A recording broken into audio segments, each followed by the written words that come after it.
台南一个姓刘的男子用代抄股票，每礼拜分红来成人客，领钱是领1亿外。但是最近这个股市真歹，这个男子转来闹跑，投资的民众找无人，100外的人拢钱到警察局去报案。 100外位民众伫警局门口，因敢若拢是互诈骗的被害人。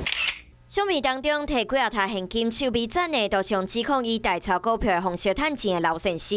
受害民众讲，2个人是朋友，所以加入伊的股票代抄社团。一开始我趁袂少，会员投资金额买股票了后，靠一成的费用，逐礼拜拢会当分红利，所以一个又一个。不过后来因为股市状况变歹，改做逐个月打规划红利。有人发现唔对，想要甲本金摕转来，刘先生煞不爱见面。伊较早伊毋是叫代抄。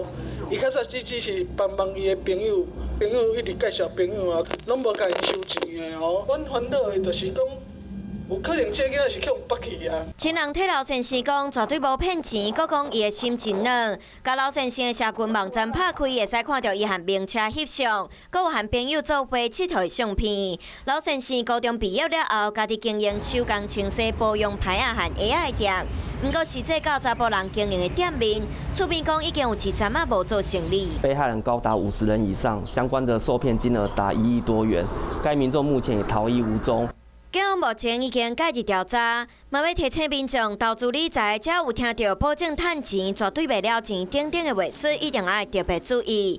建议会当卡105反诈骗专线来问，才袂互家己辛苦赚来钱全部拢抌落大海。 想要获取更多新闻资讯，想要看到主播最新的动态，赶快订阅华视 YouTube 频道。